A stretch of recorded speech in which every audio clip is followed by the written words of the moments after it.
모세 오경을 보고 있습니다. 지난 시간 민수기 첫 번째 시간에 이어서 민수기 두 번째 시간입니다. 모세의 네 번째 책이죠. 그 책 제목 민수기에서 우리가 두 가지를 알 수 있다라고 했습니다. 백성의 수에 대한 기록을 담긴 게 민수기이고, 또 히브리어로 이 민수기를 보면은 광야에서라는 뜻입니다. 그러니까 배경은 광야고 이스라엘 백성들에게 내려진 명령은 계수하라는 것입니다.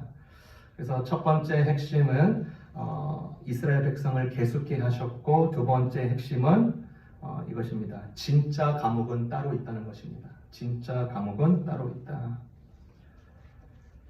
2차 세계대전 당시에요, 미군이요, 전투기 격추율을 줄이기 위해서 전투에서 살아나온 그 전투기들을 다 조사를 했습니다. 타는 흔적을 다 분석을 했습니다. 그 결과 날개와 몸통 그리고 꼬리순으로 총격을 많이 당했다고 합니다. 그래서 전문가들이 그 부분의 방탄성능을 더 높이자, 그래서 격추되지 않도록 그렇게 하는 계획을 세웠습니다. 그런데 이 연구에 참여한 현명한 수학자이자 통계학자가 탄흔이 덜 맞은 조종석과 엔진 프로펠러를 더 보강한다는 전혀 다른 주장을 내밀었습니다. 그 근거는 거기에 맞은 전투기는 완전히 치명상을 입었고 귀환 조치 못했기 때문입니다.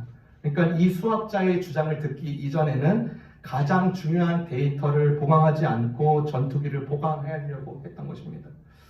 여러분, 광야 시대에서요, 신실하게 하나님을 따랐던 사람도 있습니다. 그러나 영혼과 마음이 완전히 격추당한 자들도 나와요. 그들을 살펴보지 않는 것은 엉뚱한 데이터를 가지고 우리의 신앙을 보강하려는 것과 같습니다.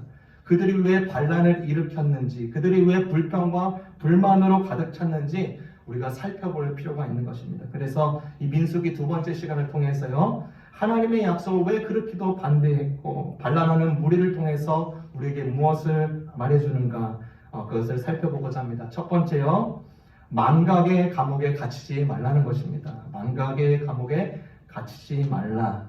이스라엘 백성이요, 오늘 본문에 나와 있는 배경은 가데스 바냐, 여러분 잘 아시는 곳입니다. 그러니까 이 가데스 바냐는 이제 가나안과 얼마 떨어지지 않는 곳입니다. 그곳에서 약속의 땅을 정탐하기 위해서 12지파에 한 사람씩 대표자를 뽑아라. 그래서 스카우팅 리포팅을, 이 땅에 대해서 스카우팅 리포트를 갖기로 했습니다.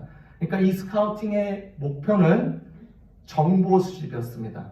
이 가나안 땅에 사는 사람들의 성향이 어떤지, 적고 많은지, 땅이 좋은지 나쁜지, 이 도시들이 캠프화 됐는지 요새화 됐는지, 그 땅이 부유한지 아닌지, 거기에 숲이 있는지 아닌지, 그 땅에, 그리고 마지막으로 과일을 한번 가져와 보라. 그들이 40일간을 스카우팅을 쫙 합니다. 그 12명이 스카우팅을 하고 돌아와서 말하는 것이 우리 못 간다. 겸손해서 이렇게 말을 하는 게 아닙니다.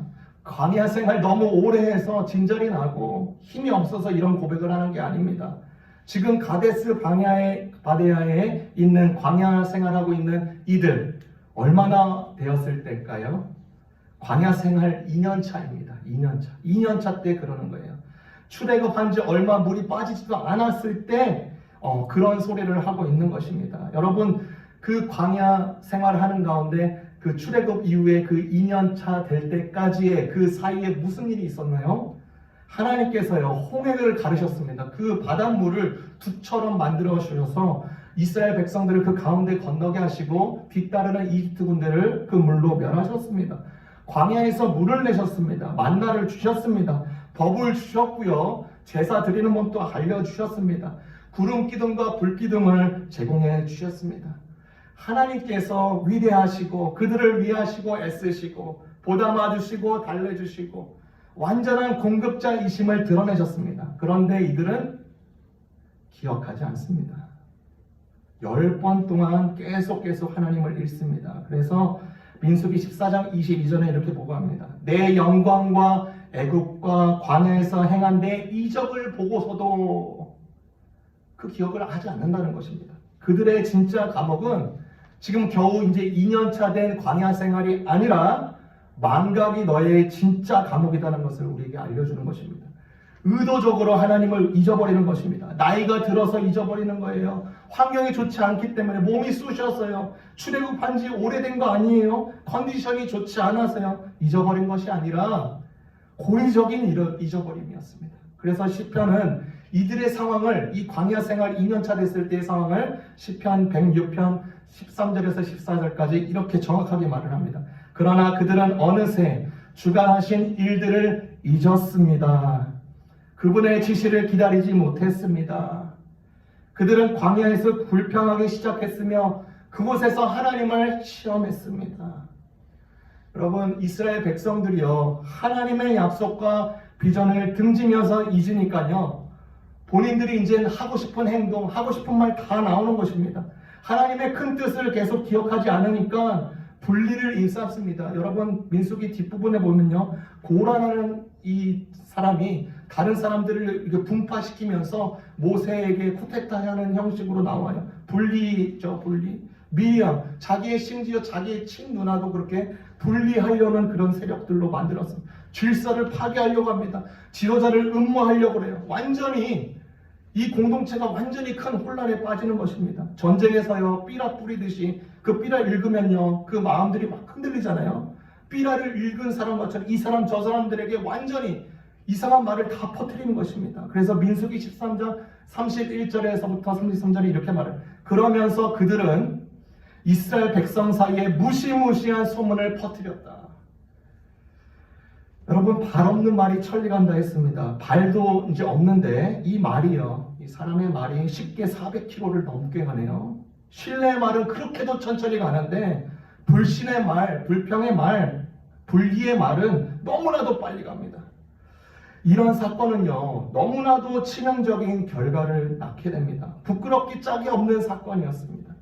이스라엘 백성들에게는요, 나중에 이렇게 갔을 때 이 씻고 싶은 과거사, 정말 잊고 싶은 치욕으로 여겼습니다. 그런데 반면에 모세는 아무리 부끄럽고 치욕스럽더라도 이 일조차도 기억하길 원했습니다.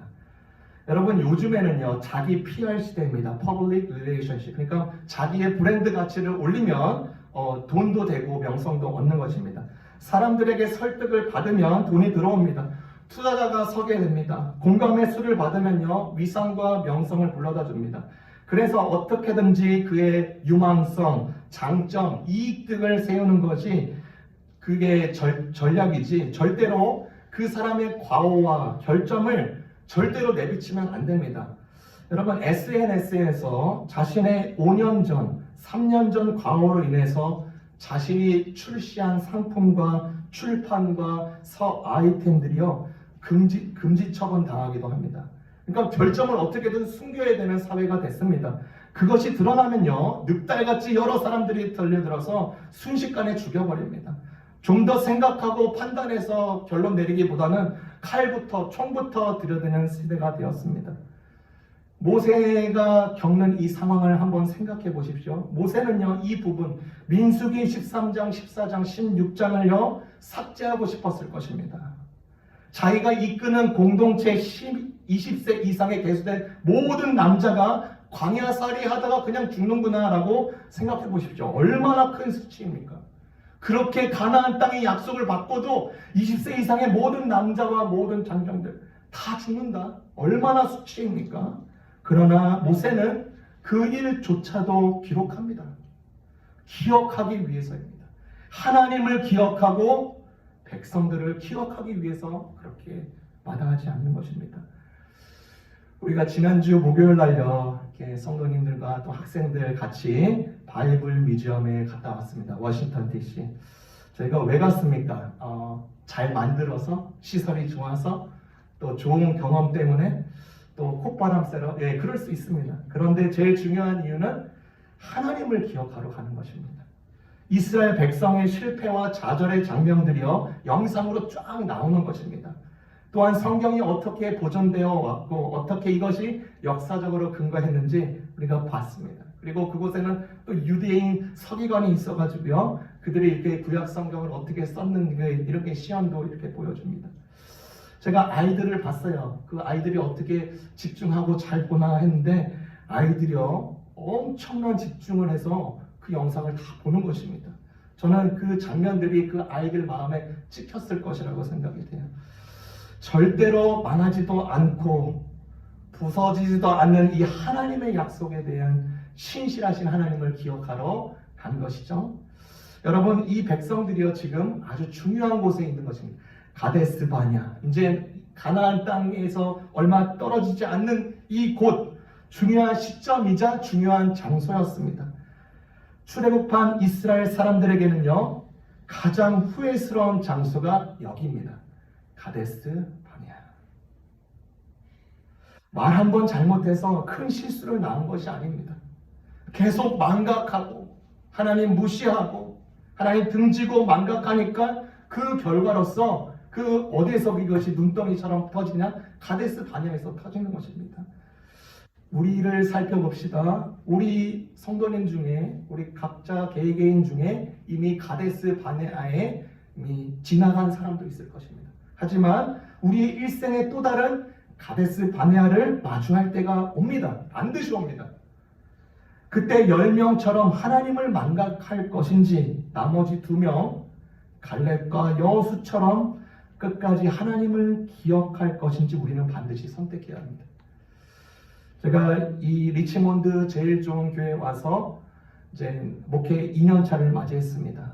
이 가데스 바냐 이스라엘 백성들이 광야 생활 2년차였습니다. 그러니까 저는 이 말씀을 준비하면서 제 개인적으로 생각해 보는 것입니다. 목회 2년차가 되었는데 내가 의도적으로 하나님을 잊고 있는 부분이 어떤 부분이 있는가. 그래서요 저도요 저 개인적으로 살기 위해서 이번 연도에는 하나님에 대한 설교를 굉장히 많이 했습니다. 잊지 말자는 것입니다. 우리의 인생의 목적과 방향 그리고 중심은요 하나님을 잊어버릴 때 반드시 동시에 망가지게 되어 있습니다. 하나님을 잊어버림은 사소한 것이 아닙니다. 부정적인 결과를 반드시 떠안게 됩니다. 그래서 우리가 잊지 않기 위해 저는 개인적으로 성도님들에게 이렇게 종종 부탁을 하는데요. 2가지 적용을 할 수가 있어요. 성경을 읽고 듣고 이제 보고도 좋지만 성경을 쓰는 것도 굉장히 유효합니다. 하나님께서 우리에게 이 문자된 이 책으로 우리에게 주심은 우리가 한번 이 성경을 써보면서 부분 써보면서 나에게 이렇게 딱 걸리는 것, 고기가 이렇게 딱 걸리듯이 나에게 딱 부딪히는 단어 아니면 한 문장이 있습니다. 그러니까 써보는 가운데 하나님을 기억하는 것입니다. 또한 2번째로 일기를 써보는 것입니다. 미니 자서전이 되는 것이죠. 여러분의 10대 때 키워드, 여러분의 20대 때의 키워드, 30대 때, 40대 때, 60대 때, 70대 때의 키워드를 한번 이렇게 단어로 써보면 하나님께서 나에게 무슨 일을 하셨고 또 내가 하나님께 어떠한 반란을 일으켰고 이런 것이 조금씩 기억하면서 내 중심을 다시 한번 잡게 되는 것이죠. 이스라엘 백성들의 반란을 통해서 2번째 우리에게 무엇을 알려주는가? 무관심의 감옥이야말로 큰 문제라는 것입니다. 무관심의 감옥이야말로 큰 문제다.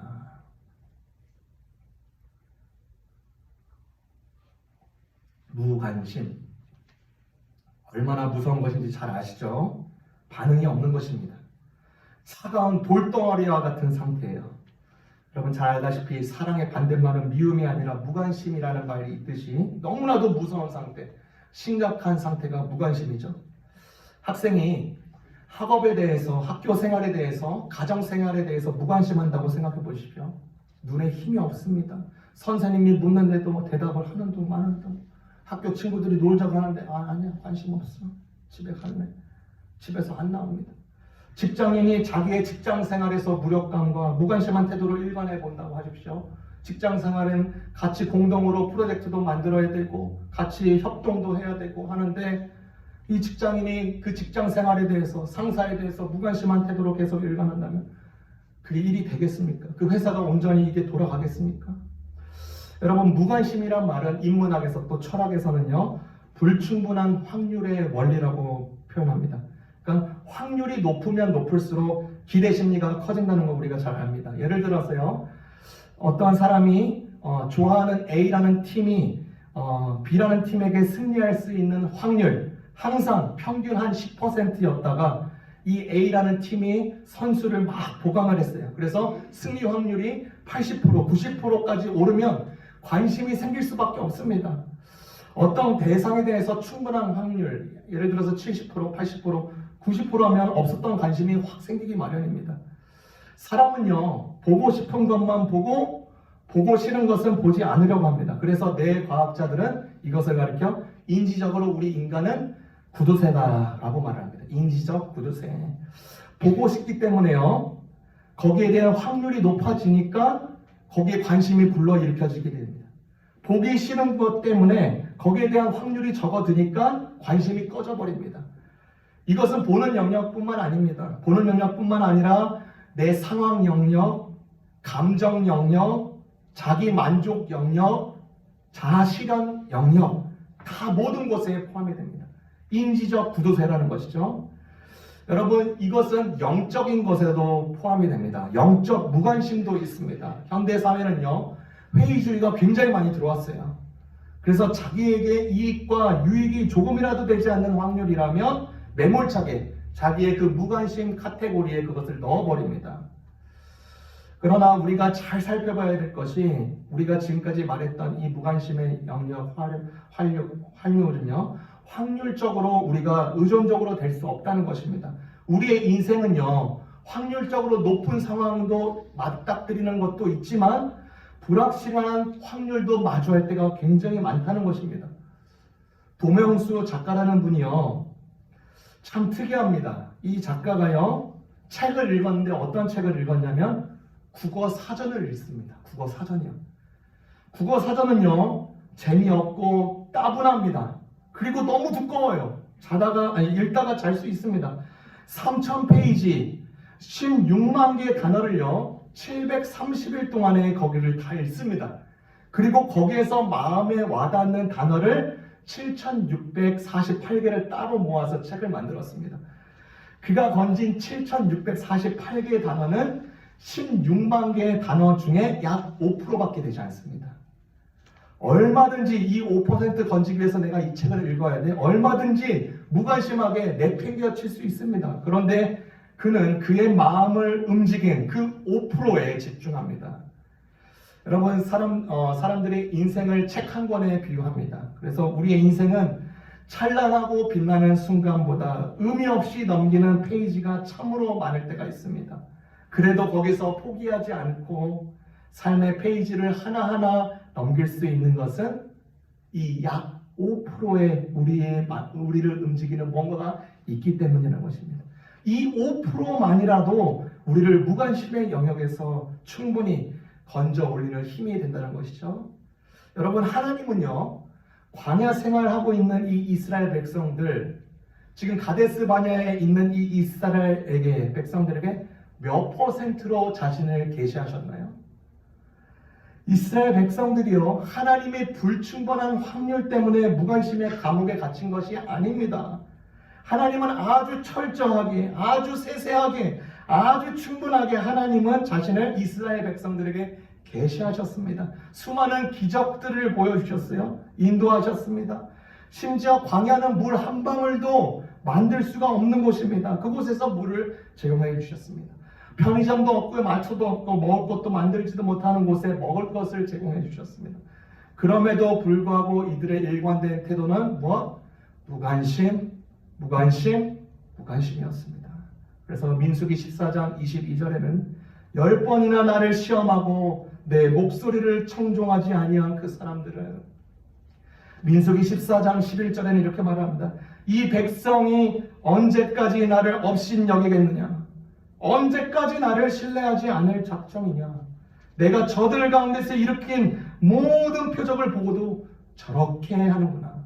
민수기 14장 11절이 민수기의 핵심 구절입니다. 무관심하다는 거죠. 하나님은 우리의 믿음이 클 때만 깜짝 놀라는 것이 아닙니다. 우리의 믿음과 신뢰가 아주 없을 때도 하나님은 깜짝 놀라십니다. 어떻게 이렇게 무관심할 수 있냐? 깜짝 놀라시는 것입니다. 하나님에 대해서 우리가 신앙할 때, 또 신앙생활하는 우리 모두가 하나님에 대해서 무관심할 때도 있고, 또 이것이 끝나지 않아서 사람에 대해서도 무관심할 때도 많습니다. 정말로 무서운 병이죠. 바이러스와 같습니다. 하나님을 사랑한다고 하는데 사람들을 무시할 수 있는가? 또 사람들 무관심할 수 있는가? 성숙자반에서 이제 나눈 내용입니다. 많은 사람들에게 신앙을 갖지 않더라도 롤모델이 되는 성철 스님. 그래서 이 사람들은 이렇게 좋은 기관이 되기 때문에 많은 사람들이 이 성철 스님에게 요청을 했어요. 산에 해인사에만 계시지 마시고 이게 세상에 좀 내려오셔서 저희 중생들을 좀 깨우쳐 주십시오. 근데도 계속 번번이 거절합니다. 방송국에서도 어느 기자가 인터뷰를 하셨습니다. 왜 산에서 안 내려오십니까? 했더니 이제 대답하는 것이 산에 내려가는 것이 어려워서 안 내려가는 것이 아니다. 산에 내려가는 것은 훨씬 쉽다는 것이죠. 산에 있는 것이, 거기에 있는 것이 어렵다는 것입니다.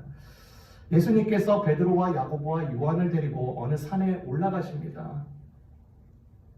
거기에서 예수님께서 그 광채나는, 저희가 이제 예수님을 다시 볼 때 그 모습으로 이제 오실 것인데, 그 모습으로 변화하는, 정말로 영광 중에 계시는 모습으로 이렇게 변화되는 모습을 보는 것입니다. 그런데 그뿐만 아니라 모세와 엘리야가 그곳에 있어서 같이 대화하는 것입니다. 그러니까 베드로는 깜짝 놀라는 것입니다. 그리고 나서 이제 한 가지 부탁을 하는 겁니다.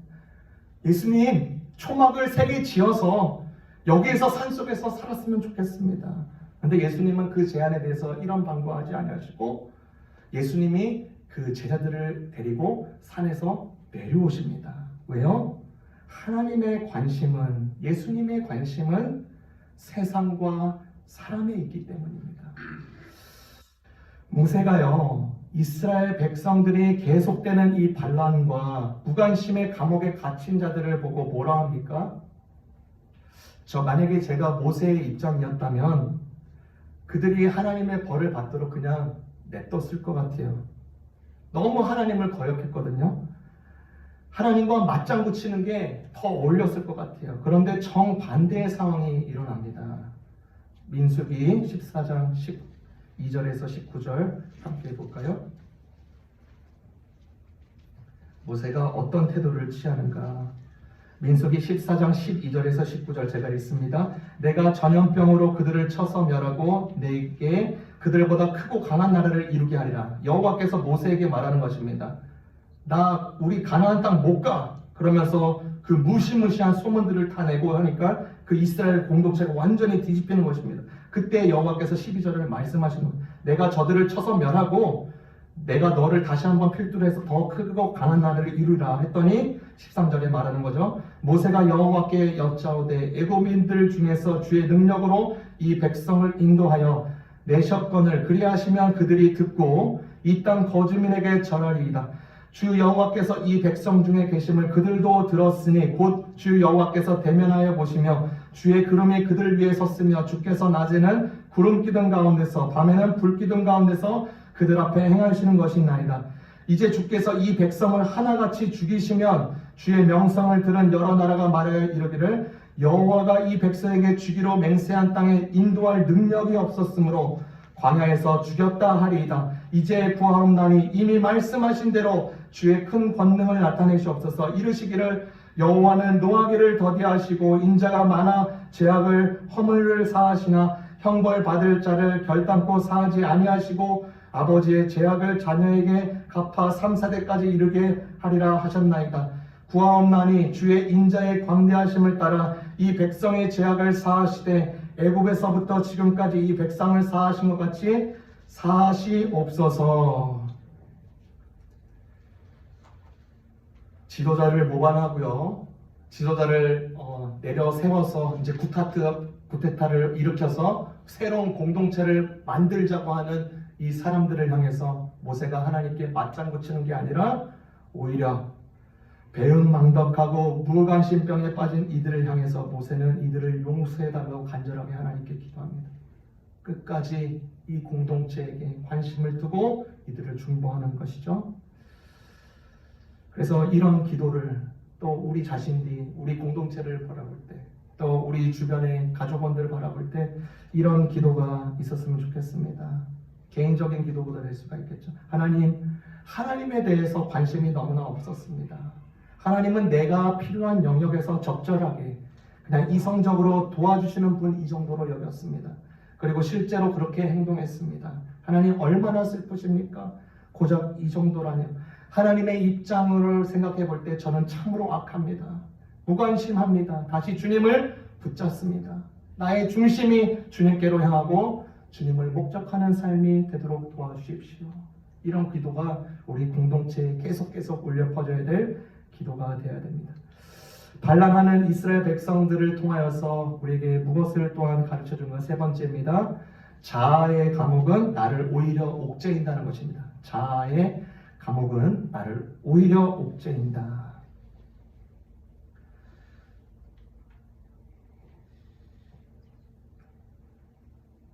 지금 이스라엘 백성들이요 가데스 바네아에 있습니다.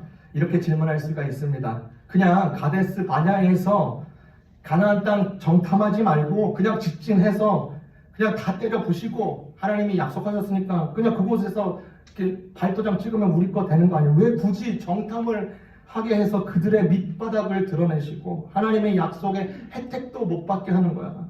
그렇죠?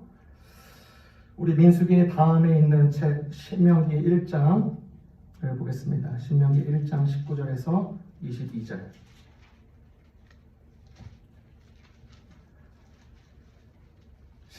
구약성경 259페이지 신명기 1장 19절에서 22절 259페이지입니다. 제가 읽습니다. 우리 하나님 여호와께서 우리에게 명령하신 대로 우리가 호렙산을 떠나 너희가 보았던 그 크고 두려운 광야를 지나 아모리 족속의 산지길로 가데스 바네아에 이른 때에 내가 너희에게 이르기를 우리 하나님 여호와께서 우리에게 주신 아모리 족속의 산지에 너희가 이르렀나니 너희의 하나님 여호와께서 이 땅을 너희 앞에 두셨은즉 너희 조상의 하나님 여호와께서 너희에게 이르신 대로 올라가서 차지하라. 두려워하지 말라. 주저하지 말라 한즉 22절입니다. 너희가 다 내 앞으로 나와 말하기를 우리가 사람을 우리보다 먼저 보내어 우리를 위하여 그 땅을 정탐하고 어느 길로 올라가야 할 것과 어느 성읍으로 들어가야 할 것을 우리에게 알리게 하자 하기에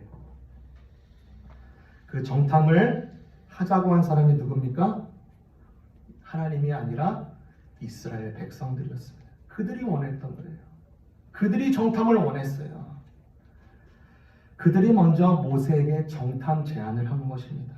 그리고 그들이 정탐을 한 것이죠. 모든 정보를 얻을 수 있을 만큼 다 얻어와서 모세와 지도자들에게 보고를 한 것이죠. 결론 우리가 잘 압니다. 12명 중에서 10명은 우리 못 간다, 2명은 우리 반드시 간다. 여러분 스포츠와 게임 혹은 여타 경쟁 상대와의 대결에서요 최소 승리 확률 53%라고 합니다. 53% 되면은 굉장히 괜찮은 수치라고 합니다. 그런데 이스라엘 백성들에게 들려온 승리 확률 17%입니다. 반만 되더라도 어떻게 다른 사람들 좀 설득해서 유도해서 갈 텐데 겨우 17% 6분의 1이었습니다. 그러니까 이 사람들은 지금 확률 게임 하자는 겁니다. 하나님 제껴두고 우리 확률 게임으로 해서 우리 못 간다로 결정합시다. 여러분 하나님은요 그들의 자녀들과 관계를 맺을 때 어떠한 매개를 요구하십니까? 사업가와 사업가의 고객은요 이 사업 아이템 가지고 거래를 합니다. 학교와 학생은 어떻게 거래를 합니까? 합격증도 있어야 되고 교육을 통해서 그렇게 거래를 합니다. 의사와 환자와는요 치료를 통해서 그래서 그렇게 거래를 합니다. 메카닉과 손님들은 그 제품의 수리를 통해서 그렇게 거래를 합니다. 하나님과 사람은 어떻게 거래합니까? 믿음입니다. 자아에 대한 믿음이 아니라 하나님을 향한 믿음으로만 하나님께 거래할 수 있는 것입니다. 저희가 돈이 많다고 해서 돈으로 하나님과 거래할 수 있습니까? 내가 명예가 높으니까 하나님 내 명예를 보십시오. 우리 같이 거래합시다. 할 수 있습니다.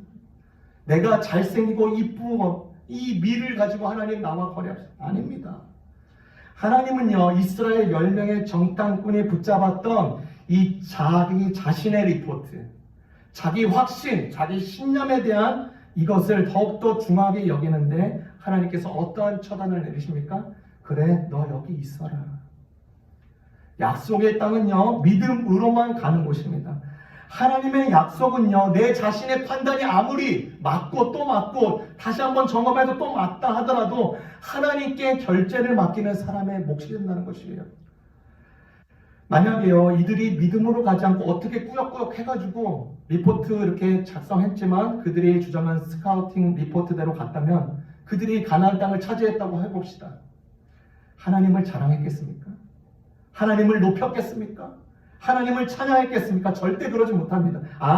내 자신의 판단이 맞았어. 우리 자신의 능력으로 얼씨구 졸씨구 하면서 으쓱되었을 것입니다. 자신들의 탁월함만 드러나지 하나님의 영광은 없는 것입니다. 그러니까 하나님은 자기 자신의 갇힌 이들을 그대로 두시는 것입니다. 절대로 데리고 갈 수가 없는 것입니다. 여러분, 동쪽으로 가려고 하는 사람들은 반드시 서쪽을 등져야 됩니다. 하나님의 길을 가고자 하는 사람들은 반드시 반대길을 등져야 됩니다. 내 자신, 내 완고한 자아, 내 자기 확신을 벗어내는 것은 손해라고 여길 때가 많습니다. 그래도 내가 스스로 나를 통제하지 못해? 하나님께서는요, 우리에게 고유한 삶의 권리를 주셨습니다. 삶을 결정할 수 있는 결정권을 주셨어요. 문제는 어디에 있는 거냐면 우리 스스로의 잘못된 통제권 안에서 우리 스스로를 얽어맬 때 참으로 많다는 것입니다. 허영심이 그렇습니다. 욕심이 그렇습니다. 자기 자신을 위해서 허영심과 욕심, 탐심에 매몰되다 보면 시야가 좁아집니다. 하나님의 렌즈가 마음에 들지 않아요. 삶을 해석하기 시작할 때, 문제를 해석하기 시작할 때 온통 이 잘못된 통제권의 렌즈를 거치게 됩니다. 하나님에 대한 신뢰를 저버리고 내 자아를 그 자리로 계속 채우게 되면 그 자리에는 반드시 욕심이 끼게 되어 있습니다. 신앙이 뒤틀려져 버려요. 그래서 이렇게 사는 사람들이 많습니다. 어느 졸업식에 이제 참여했던 고등학생들, 이제 신여가 되고 이제 졸업할 때 그들의 이제 그 이어북에다가 자기의 사진과 자기의 메시지, 어떤 말 같은 거 이렇게 써놓지 않습니까? 그 졸업생이 이런 말을 써놨어요. 저는 바이크를 갖게 해달라고 하나님께 기도했는데 하나님은 기도한다고 들어주시는 분이 아닌 걸 알았죠. 그래서 저는 일단 바이크를 훔친 뒤 용서해달라고 기도하기로 했습니다. 여러분, 자기 자신에 묶이면요, 자기 식대로 하나님을 대합니다. 또 강력한 자아에 붙잡힌 자는요, 하나님의 선택에 대해서도 오해합니다. 자신을 선택했으니까 끝까지 책임진다는 것입니다. 이 사람들도 그랬을 것이에요. 이스라엘 백성들이 우리는요 출애굽을 경험한 세대입니다. 우리 출애굽을 경험했어요. 그 강력한 파라오의 압제를 벗어나게 하신, 우리가 출애굽을 경험했다면 우리를 결국 여기에 광야에 남기지 않을 것이다. 무슨 배짱인지 모르겠습니다. 하나님이 나를 택하셨다면 내가 아무리 타락해도 구원받을 것이요, 택하지 않으셨다면 아무리 믿으려고 애써도 결국 지옥에 갈 거 아니야.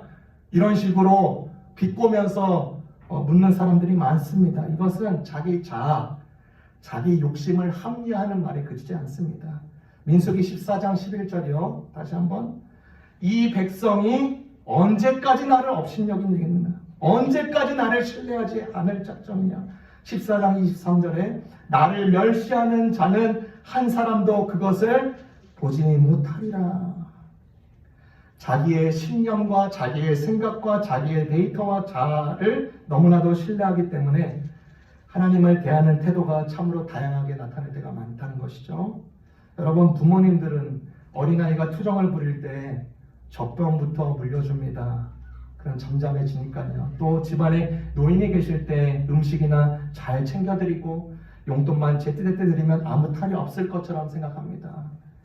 이스라엘 백성들이요, 하나님을 대할 때 하나님을 투정하는 어린아이나 또 귀찮은 뒷방 늙은이 취급하면서 마지못해 광야 생활을 하면서 그나마 명목상 신자라고 살고 있는 것입니다. 내 자신을 더 믿은 가운데 그렇게 하는 것입니다. 확률을 더 믿습니다.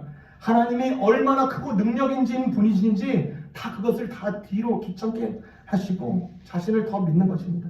내 자신을 더 믿으니까 더 큰 오해가 생기는 것입니다. 하나님을요 어떻게 오해합니까? 하나님은 우리가 출세하려고 할 때 발목을 잡으시는 분, 누군가를 사랑하려고 할 때 방해하시는 분, 조금 신앙이 좋아질 것 같으면 교회 일을 많이 얹혀주시는 분, 믿음이 세면 선교지로 보내서 생고생 시키시는 분 생각할 때가 많습니다. 그래서 내 삶에 간섭하지 못하도록 어느 정도 종교적인 의무 생활만 다함으로써 뒷방에 처박아 놓는 그런 사람들. 그러나 하나님은요, 절대로 그런 분이 아니십니다. 출애굽 2년 차 때 가데스 바네아에서 하나님은요, 이들을 약속의 땅으로 실질적으로 이들을 가나안 땅으로 인도하려고 했어요. 40년의 세월을 보내지 않고 그 2년 차 때에 그 가나안 땅으로 보내려고 했다고요. 2년 생활하고, 여러분 군대 생활 2년 금방 갑니다. 이들에게 2년 생활, 광야 조금 힘들죠. 정말 힘들죠. 2년 만에 끝낸다고 하면 얼마나 기쁠까요? 이제 새로운 새 땅에서 새로운 삶이 열리는 것입니다. 조금만 더 하나님을 신뢰하면 됐어요. 조금만 더 중심을 하나님께 옮겨졌으면 됐어요. 하나님은 자신보다 나보다 나를 더 잘되기를 원하시는 분이죠. 괜히 나를 불행하게 만들고 슬프게 만드는 주범이 아니라는 것입니다. 이것을 모르기 때문에 하나님을 귀찮은 짐처럼 생각하고 떼어버려야 할 혹처럼 취급하는 것입니다. 믿음의 성도 여러분, 광야 생활이 절대로 이들에게 감옥이 아니었습니다. 이들의 망각, 무관심, 자아의 완고함이 그들의 진짜 감옥이었던 것입니다.